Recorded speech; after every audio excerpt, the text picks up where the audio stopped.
Hey guys, Thomas the Solo Genie here, aka Mustached, here to review the video game Sonic Frontiers. If you end up enjoying this full video game review, then please feel free to like, comment, and subscribe. Also make sure to check out those links in the description. One will head you over to my petition to help out smaller YouTubers. Second and third to my Patreon and PayPal where you can help support me and my channel directly. And fourth to my Discord server where you can join, collab, and chill with other content creators. Shelling will be reminded at the end of the review. With all that out of the way, let's get into Sonic Frontiers. So as per usual for the video game ones, I do story and gameplay as two separate scores, and this one is indeed a little bit interesting in terms of the pre-setup to the video game. So, obviously I had seen the trailers among when this was first being announced, and that is definitely one of the most interesting elements of this game, where sort of, I guess, popping off, as it were, but in a negative direction. A lot of people were worried that this game, or at least how it was looking when it was being shown off, wasn't exactly selling the world of Sonic. Yeah, it was leaving a pretty bad taste, so it was kind of looking like the original. I mean, it wasn't as bad as, seen as like the movie adaptation. For those of you who don't know the story of that, the trailer for the Sonic trailer released with a terrible CGI looking Sonic. Everybody that had the use of Twitter complained that it looked awful, all the way up until the most miraculous thing I've seen in a long time actually happened, and that being the creators of the thing actually paying attention to criticism and actually saying thank you for pointing out said criticism, and actually improved from said criticism and delivered a much better looking Sonic in the first Sonic the Hedgehog movie. That allowed it probably to get its sequel, and now we're all the way up until it's, well, probably going to get its third movie now. So, you know, critique. The power of critique. Who knew that critique could have such power when enough people realize when something is bad? Objectivity sure is nice when it can get us better things, huh? Yeah. How about that for objectivity being the root of all evil? But I digress. Sonic Frontiers was actually facing not as bad, but still sort of similar in a vein of this isn't looking completely polished. And I didn't follow the trailers after that fact. I was just like, I'll see what all the hubbub is at release. Apparently, other trailers later on dropped and people were actually starting to get hyped based off of the early reveal of Supersonic. I had no idea that that was going to be a thing in this game, because I stopped following the trailers. But again, there was still that sort of shaky feeling of those initial trailers in the back of everyone's head. With all that context now set, let's talk about story first, and then follow up with the gameplay. Now, for the sake of the story, it isn't anything too complex here. Sonic, along with his friends Tails, Amy, and Knuckles, end up going through some sort of portal that sucks them into a different world. This world covering various islands that is seemingly being protected by these little mechanical Coco things, and as well as Titans, which are the main enemies you face throughout the game as the bosses in the gameplay. And the other opponent is Dr. Eggman, who also gets sucked in and builds his own robot companion slash humanoid girl, cyborg, or, you know, intelligent AI, I guess, is the best descriptor of this character. to help him along the way. And so, after that, the game opens up in an open world fashion. It's a pretty open, collectible sort of type of game, where when you collect enough things, whatever those things are, in this case hearts or whatever object the character needs, you bring them to that character, and they will unveil the next little portion, or they will unveil some sort of side little, little bits here and there to sort of lend out their character or anything of that nature. Those bits weren't too compelling, I guess. They were okay, serviceable, if anything. I think the most interesting one was Tails, where they kind of mocked his previous entry, that being, the Sonic, not Sonic Saviors, what was it? I had the name of it at the top of my head before I started this review, and it's completely slipped my mind. The one where you create your own OC Sonic, essentially. That one. And yeah, Tails in that wasn't particularly well done, and they were he was kind of mocking himself from that game's perspective, in this game's perspective. Outside of that one little interesting jab, I suppose I'll call it, again, pretty serviceable little cutscenes to move you along this little island and the unveiling mysteries behind it. As it's unveiled through the several little bits and bobs here, is that you find out that this is based off of an ancient civilization that managed to advance far beyond what we're capable of, but were completely wiped out by an even bigger force. And they were, again, attempting to defend themselves with these, again, so-called Titans, and but they were still wiped out at the end of the day. And through this, Sonic goes through these sort of cyber gates, as it were, to unleash sort of these little bits and bobs along the way, collecting the Chaos Emeralds, which we learn in this context were used to power these things up. And yeah, so again, pretty straightforward in terms of story. So I guess this isn't too surprising for a Sonic game. The story isn't the strong part here, so I think it's fair to say that I would probably stick this with a 5 out of 10. Like, again, not a compelling story by any means. Like, I'm not, it's not to say that it's bad, but it's not that good either. It's just sort of there at the end of the day. So with that out of the way, we can slide right over to gameplay, which I already was sort of hinting at a little bit through in the story as well. So in the gameplay, as I already mentioned, there is more of an open world aesthetic to the game, where you sort of run around and do these little challenges to collect various objects, as I mentioned, to either get the emeralds or to get your friends' memories through their objects.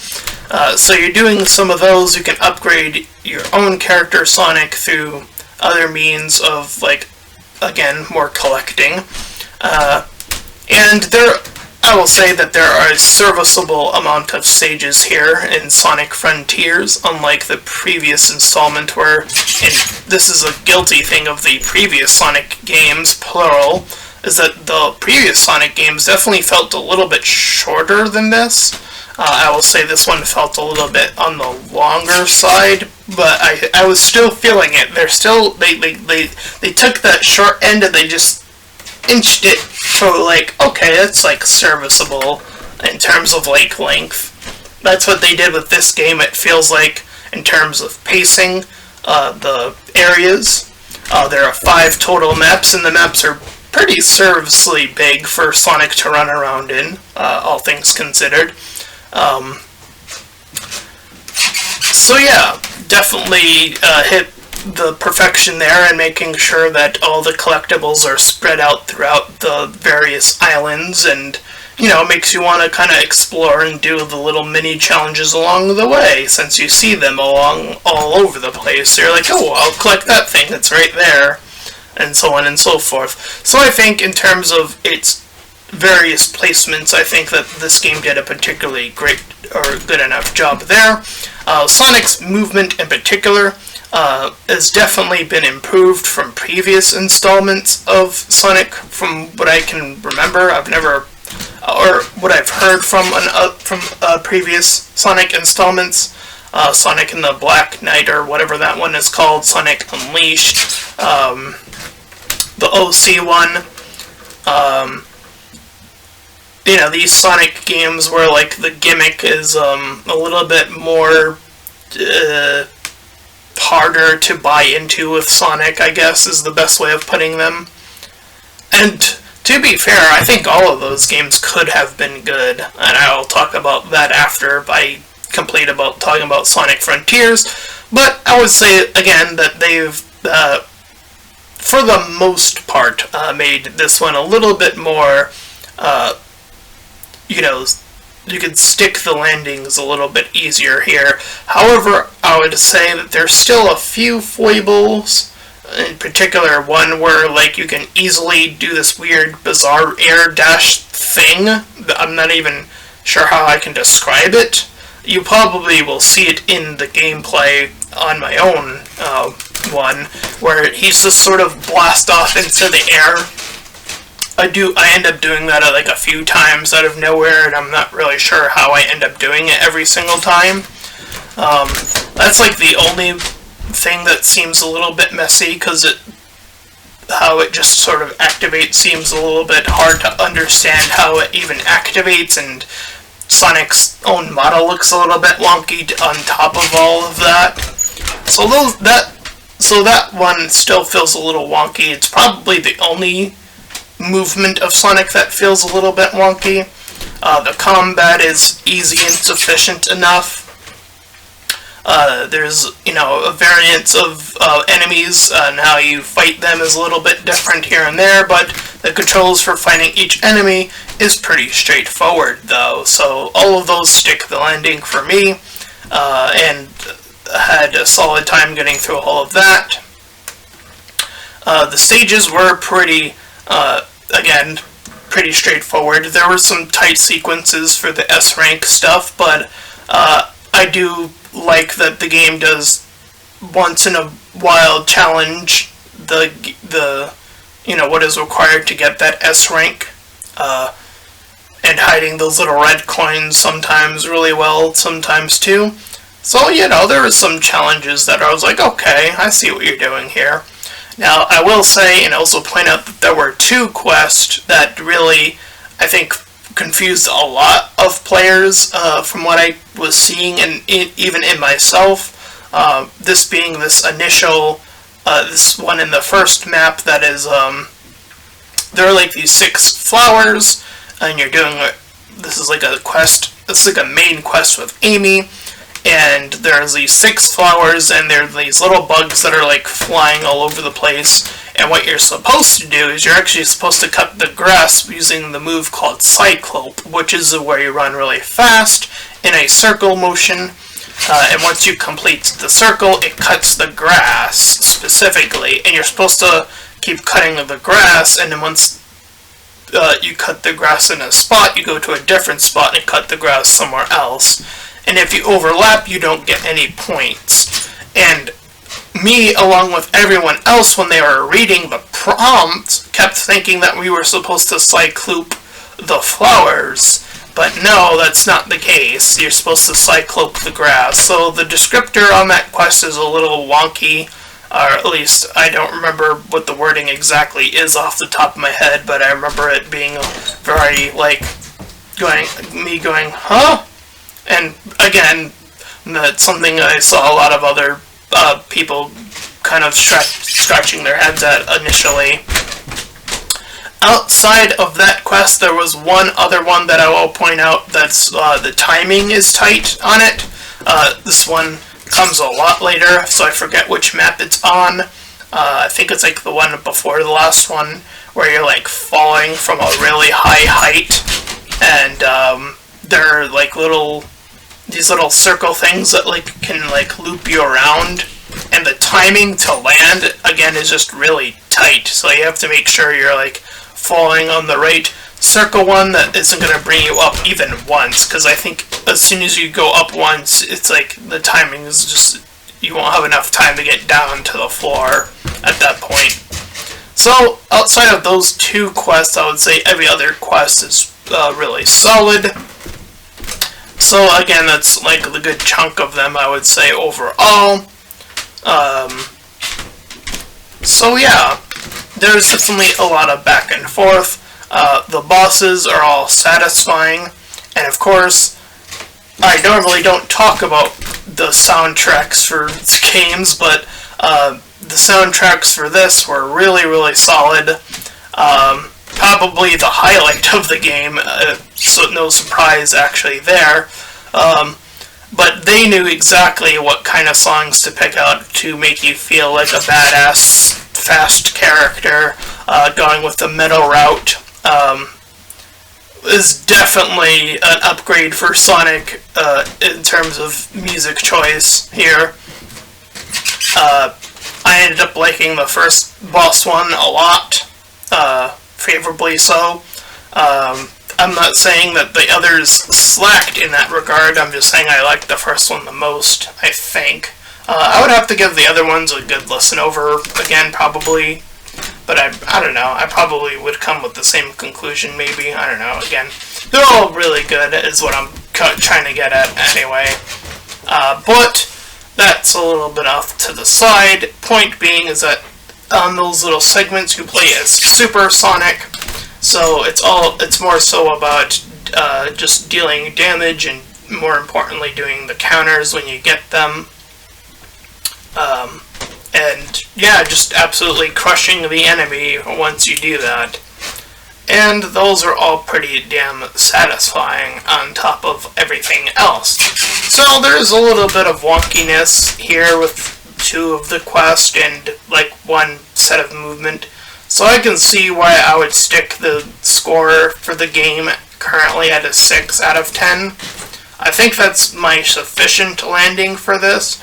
But hey, a 6 out of 10 is nothing to sneeze at, if anything. It's, again, on the upper end echelon for Sonic games, if anything. Because I would argue that every Sonic game that I've mentioned is easily below a 5 in terms of its scoring. So this is definitely a big return to form for Sonic in terms of the official company making the game. So it's not like Sonic and the Fallen Star, it's not like a fan-made game. So this is like, you know, the actual group making a pretty okay game. It's on the upper end of the score, 5 and 6 respectively. And I could see why some people would be like, oh, it's a bit middling. It's teetering on being better than middling, at least in terms of the gameplay specifically. So that's what I mean when I say a 6 out of 10, is that there are some issues that prevent it from being that solid 7, and the story even more so is just completely in the middle of the road. But again, overall, still on the more positive ends. And again, I suppose I did say that I would say how I would have improved the previous Sonic games. So for Sonic and the Black Knight, and Sonic Unleashed, and the OC Sonic game is the 3 that I would point out to. For the first one, I would have, from what I've seen from it, I've never actually played it. It looks as if the controls were very wonky for that game. And the story was a little bit, also kind of on the lower end of, like, what the potential could have been for that sort of shtick of, like, they're knights now. Like, I think the creativity there is there. I just don't think they took full advantage of the story of what they would be like as knights. So, I don't know, I just feel like they didn't take full advantage of that aspect. For Sonic Unleashed, very similar in terms of the speed parts. They had improved Sonic's movement a lot from that game, but it was still relatively okay there, from what I can remember. I did play Sonic Unleashed, from what I can remember of playing it this time.